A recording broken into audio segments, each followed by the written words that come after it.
I've moved on. The money's mine. The house is mine. Good luck over there.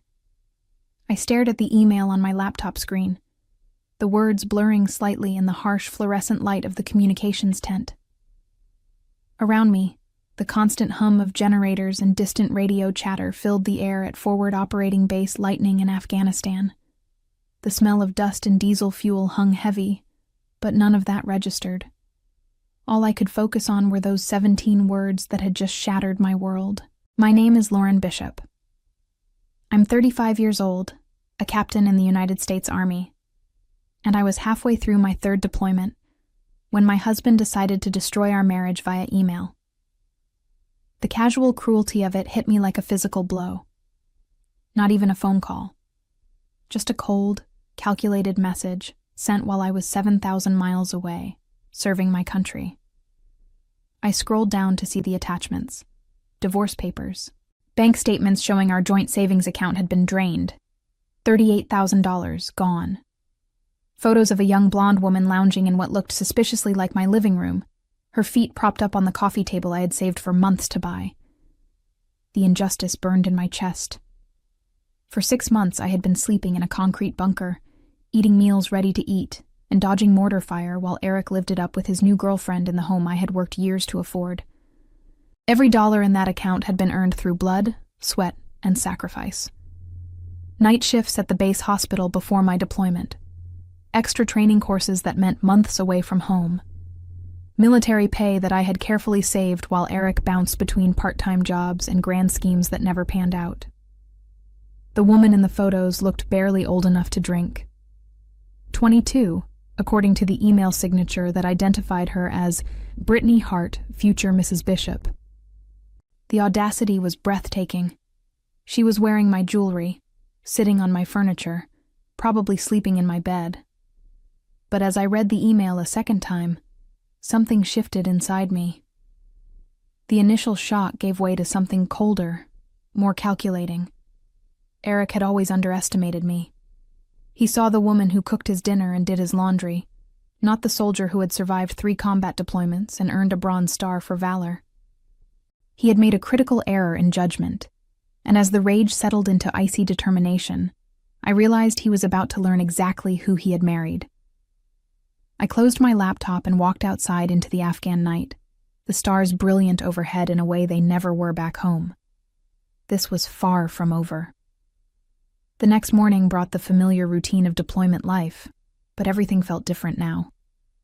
As I went through my duties at the base medical facility, treating everything from routine checkups to combat injuries, my mind kept circling back to Eric's betrayal. The other soldiers noticed my distraction. "You okay, Captain?" Staff Sergeant Martinez asked as we prepped for the morning briefing.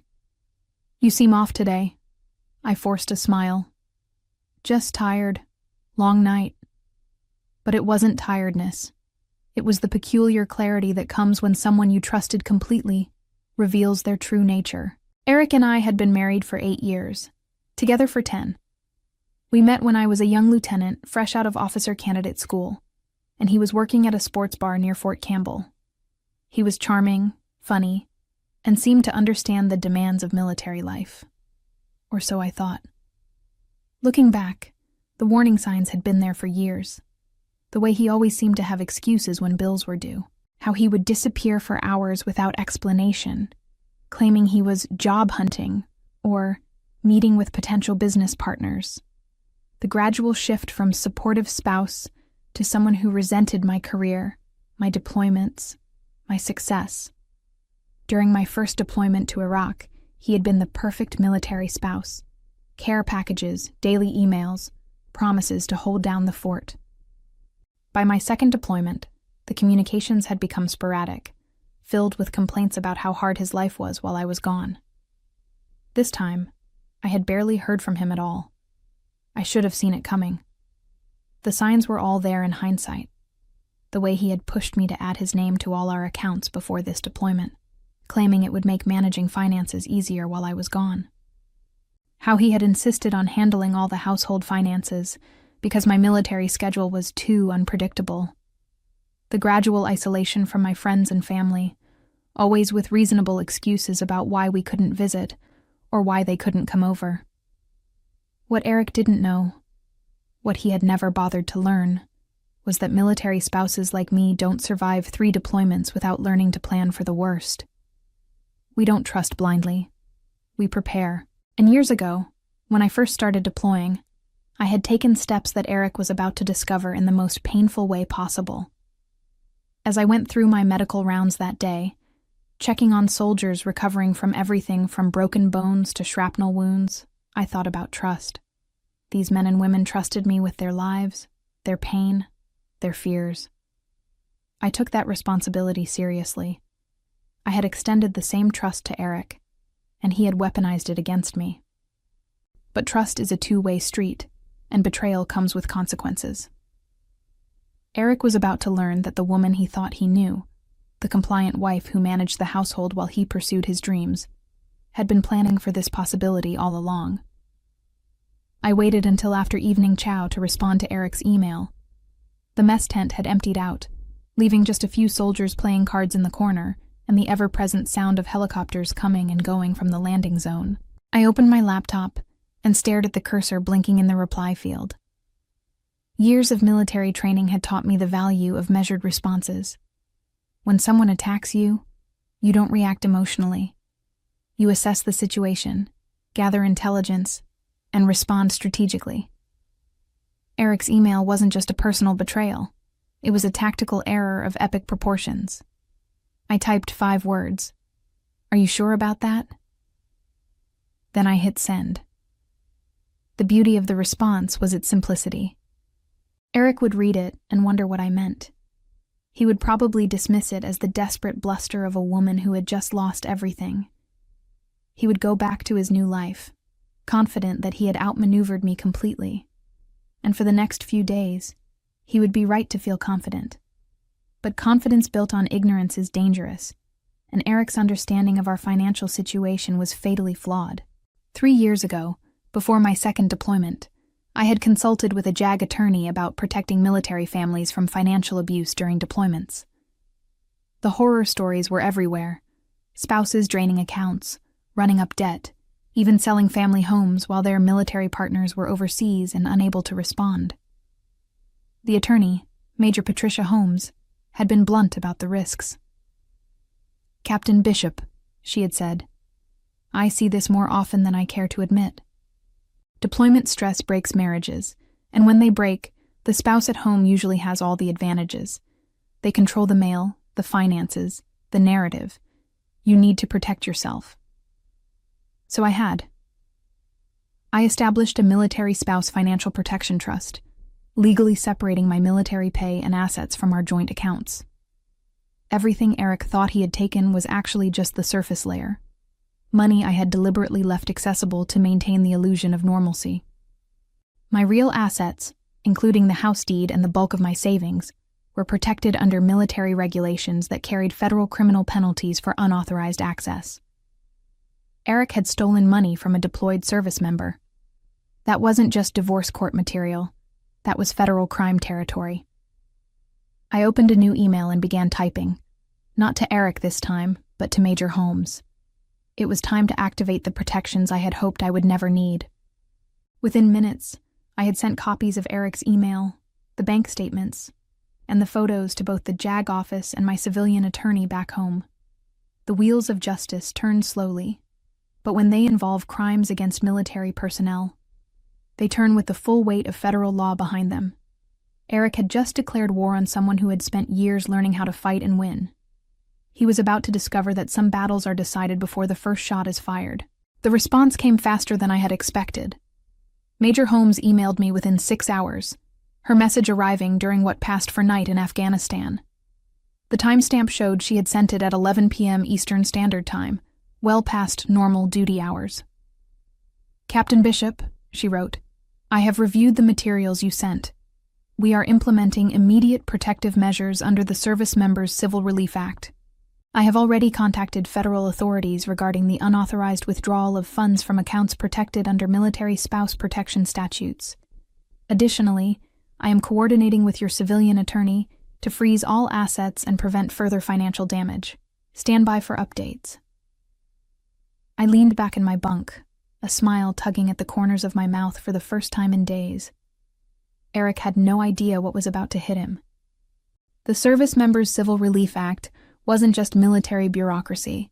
It was a federal law designed to protect deployed service members from exactly the kind of financial predation Eric had just committed. Violating it carried serious consequences, including criminal charges and mandatory restitution.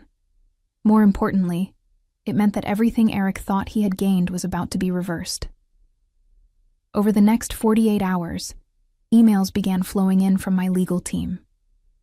The civilian attorney, Rebecca Chen from Morrison & Associates in Clarksville, Tennessee, was particularly thorough in her updates. "Lauren," she wrote, "I wanted you to know that we have obtained emergency court orders freezing all accounts that Eric accessed without authorization.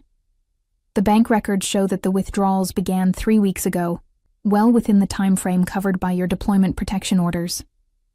We have also confirmed that the house deed remains solely in your name, as the trust documents specified. Eric never had legal authority to claim ownership." The next email was even better. "Additionally, I have been in contact with the local sheriff's department. The house has been secured, and all unauthorized occupants have been removed. Your neighbor, Mrs. Patterson, has been keeping an eye on the property and reports that Eric and his girlfriend were quite surprised by the law enforcement visit yesterday morning."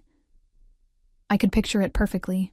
Eric, probably still in his pajamas, answering the door to find deputies with court orders, the look of confusion giving way to panic as they explained that he was living in a house that didn't belong to him, that the money he had spent belonged to a deployed service member, and that his actions constituted multiple federal crimes. The girlfriend, Brittany, had probably been even more shocked. 22 years old and suddenly facing the reality that her sugar daddy was actually a criminal who had been living on stolen money. I wondered how long it had taken her to pack her bags.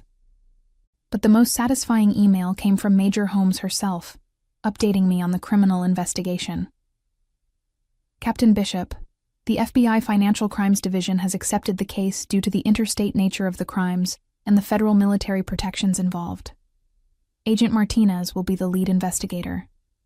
Eric Bishop is being charged with wire fraud, theft from a government employee, and violations of the Service Members Civil Relief Act. Each charge carries significant prison time and mandatory restitution.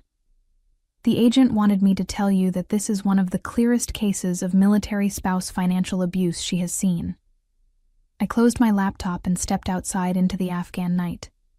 The desert air was crisp and clear, with the kind of silence you never get in populated areas. For the first time since receiving Eric's email, I felt truly calm. Eric had thought he was so clever.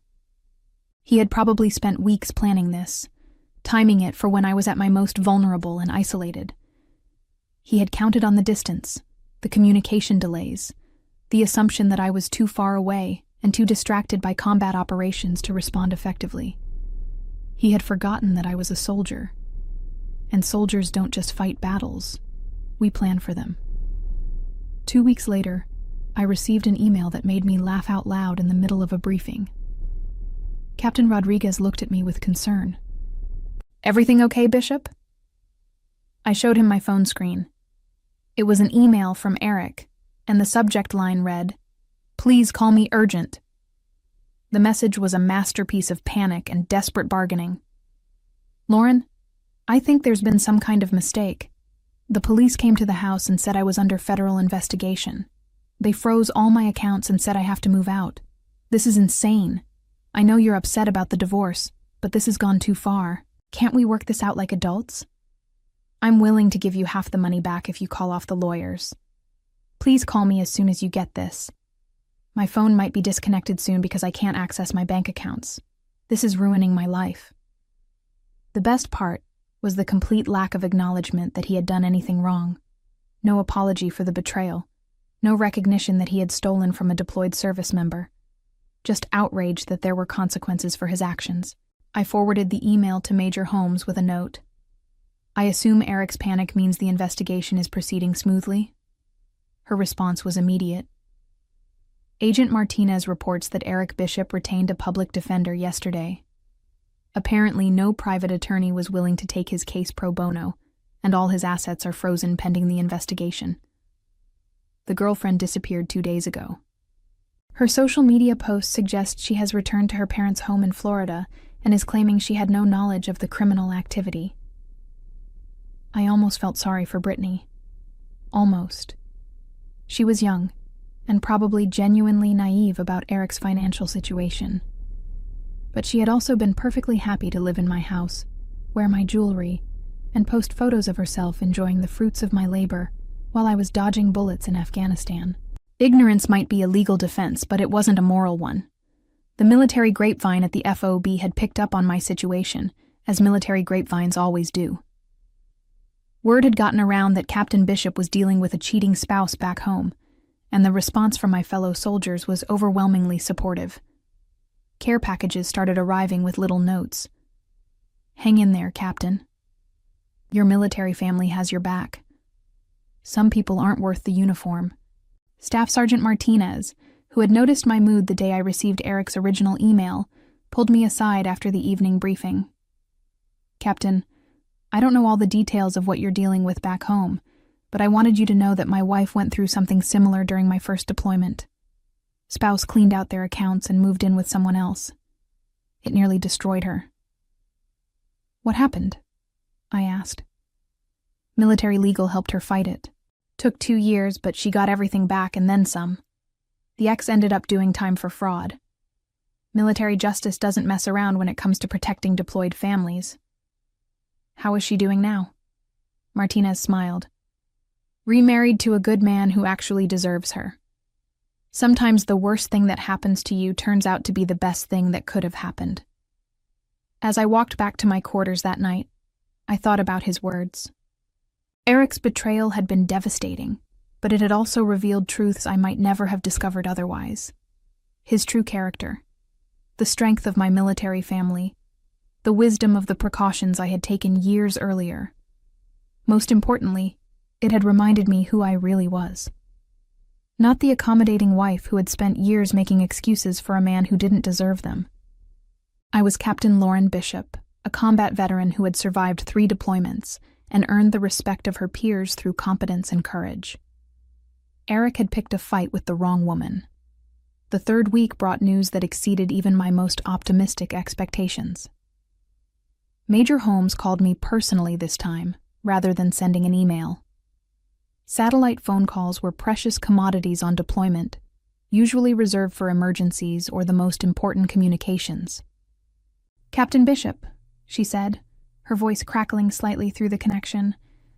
"I wanted to give you a personal update on the investigation. Agent Martinez has uncovered additional evidence that significantly strengthens the case against your husband." "What kind of evidence?" "It appears that Eric's financial crimes extended beyond just your accounts. The FBI discovered that he had been using your military credentials to apply for credit cards and loans, forging your signature on documents while you were deployed. The total amount of fraud now exceeds $100,000. I felt the blood drain from my face. 100,000? Credit cards in your name that you never authorized. A second mortgage on the house that he obtained using forged documents. A personal loan from a predatory lender that used your military service record as collateral. Eric Bishop wasn't just unfaithful, Captain. He was running a sophisticated financial fraud operation using your identity and military status. The scope of the betrayal was breathtaking. While I had been focused on the $38,000 he had stolen from our joint account, Eric had been systematically destroying my financial life through identity theft and fraud. "The good news," Major Holmes continued, "is that all of these crimes fall under federal jurisdiction due to your military status. The penalties are severe, and the evidence is overwhelming.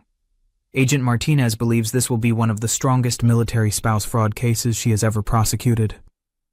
"What happens now?" "Eric will be formally arrested within the next 48 hours. The charges include identity theft, wire fraud, bank fraud, forgery, and multiple violations of military protection statutes. He's looking at 15 to 20 years in federal prison if convicted on all counts." After the call ended, I sat in stunned silence. The man I had married, the person I had trusted with my life and my future, had been systematically destroying everything I had worked for. The betrayal was so complete, so calculating, that it took my breath away.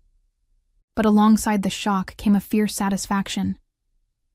Eric had thought he was so clever, using my deployment as cover for his crimes. He had assumed that I was too far away, too distracted, too trusting to discover his schemes until it was too late to stop them. He had been wrong on every count. The next email from Rebecca Chen contained the details of Eric's arrest. He had been taken into custody at 6 a.m. while trying to board a bus to Florida, apparently planning to join his girlfriend at her parents' house.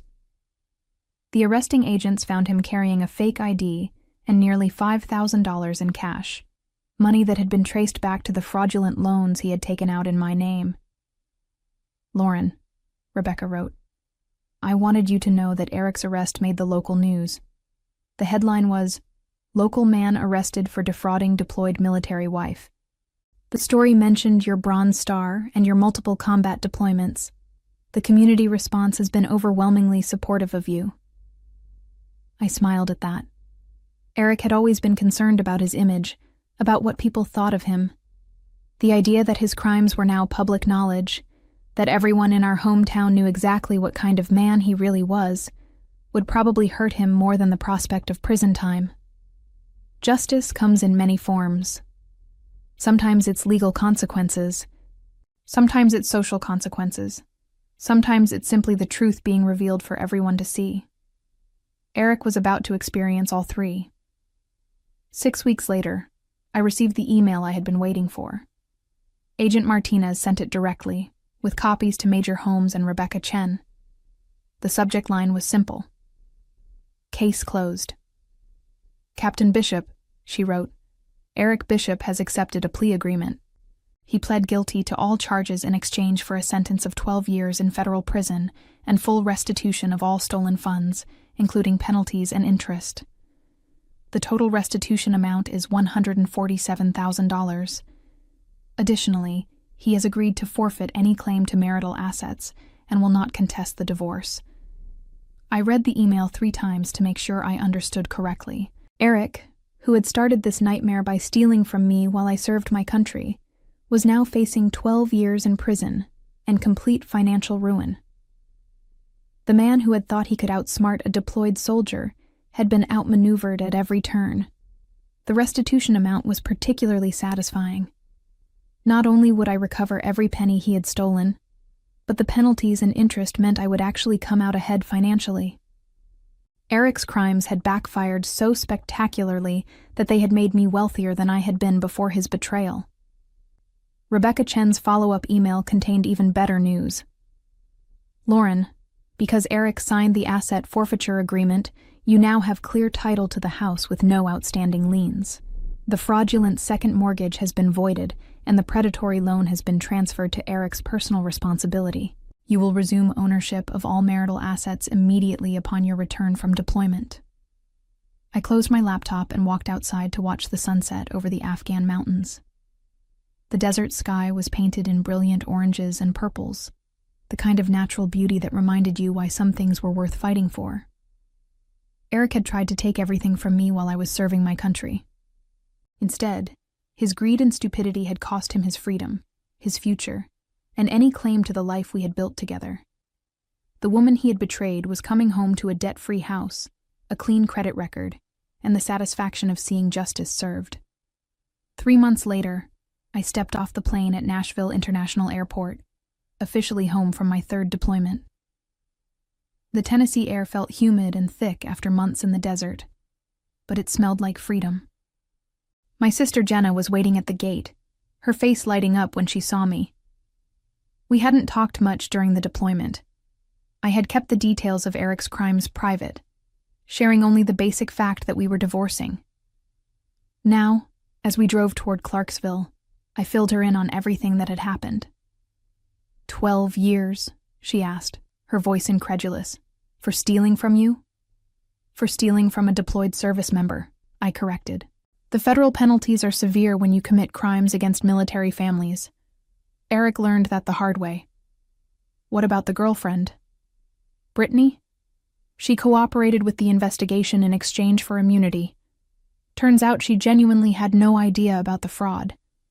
She thought Eric was just a successful businessman with a wife overseas. When she found out the truth, she helped the FBI trace the money. We pulled into my driveway, and I stared at the house I hadn't seen in 9 months. It looked exactly the same from the outside, but everything about it felt different now. This wasn't the home I had shared with Eric. It was my home, bought with my sacrifice, and defended with my planning. Mrs. Patterson, my elderly neighbor, came rushing over as soon as she saw the car. "Lauren, welcome home, honey. I kept an eye on everything just like you asked. That husband of yours sure made a scene when the police came. I've never seen anything like it. Thank you for watching the house, Mrs. Patterson. I appreciate everything you did. Are you doing okay, dear? This must have been so hard for you." I looked at my house, my sister, the familiar neighborhood where I would now build a new life. "Actually, Mrs. Patterson, I'm doing better than okay. I'm exactly where I'm supposed to be." The revenge I had taken wasn't about anger or hatred. It was about justice, preparation, and the simple truth that actions have consequences. Eric had gambled everything on the assumption that I was too far away and too trusting to protect myself, and he had lost completely. As I walked into my house for the first time as a truly free woman, I reflected on how his betrayal had ultimately revealed my own strength and taught me that sometimes the most devastating revenge is simply letting someone destroy themselves with their own choices.